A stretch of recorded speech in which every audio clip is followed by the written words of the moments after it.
All right. Okay, so we looked at off of the parry, the primary parry, looking to control the arm. Several controls you can get.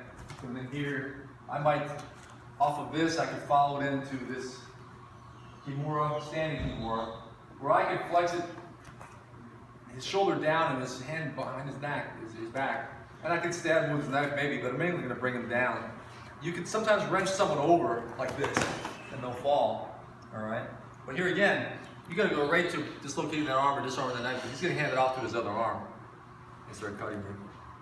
All right. So from here, yeah, I can kneel on the arm. I'm bringing the wrist this way.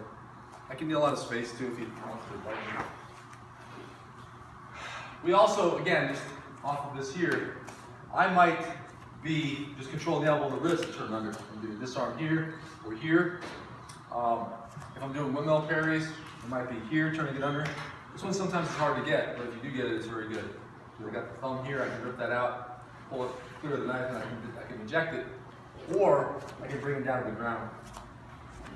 So he attacks, and we do this sumigaishi kind of sacrifice. I follow it in, all right? I've got to keep it close to my body. His elbow is up against my chest. This is good control. That way, when I'm lying back and rolling, it's flexing his shoulder, making him want to roll. Okay, to relieve that pressure.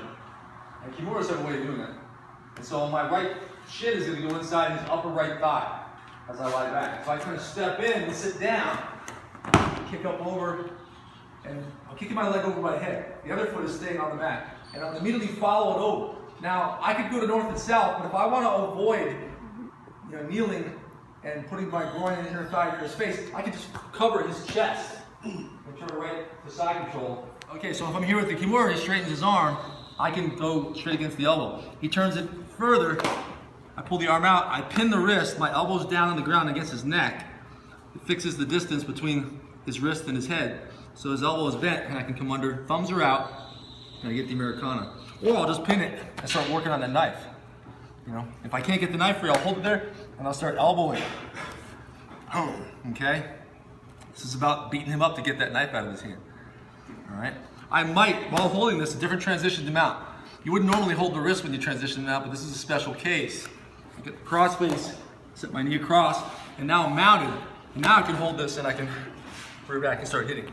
Okay? If he somehow brings this up or tries to hand it off, I'll pin it across and wrap and turn him. Now he can't get to that knife and I can hit it here and I might be able to disarm the knife. Okay? I'm hitting from posted mount.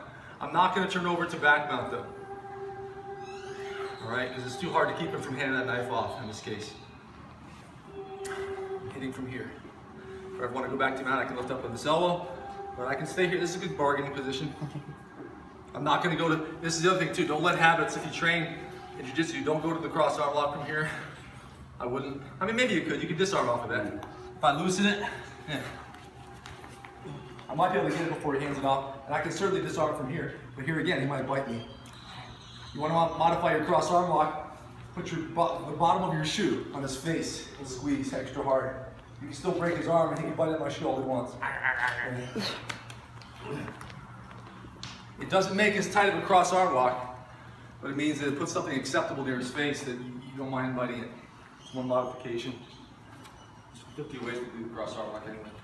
Now, a situation where I find that he's attacking me, when I find myself, I stumble and I don't have a knife.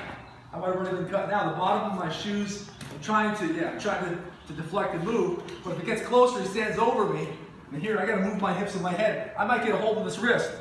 Immediately, I'm gonna go to the ankle and do a hammer sweep, keeping this wrist. So you gotta get to where if I get a cross grip on the wrist, I go right to the ankle, and I've got this. Foot on the hip, foot behind the knee, take them over.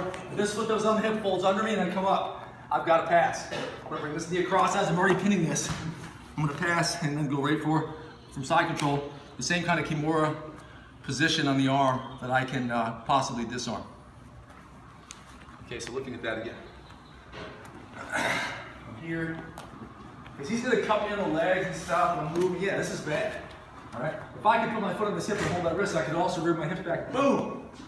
All right. But I'm gonna feed this cross grip, grab the ankle, foot behind the knee, and here I sweep him. Come up, knee across, pass. Try to get this one on the other side. All right. If it's like that, that's fine too. I can still pass. And I'll wrap it. I'm just passing to mount, which is unusual. I guess someone who's a good grappler, but not hard to do against someone who is not a seasoned grappler. Passing the guard to mount.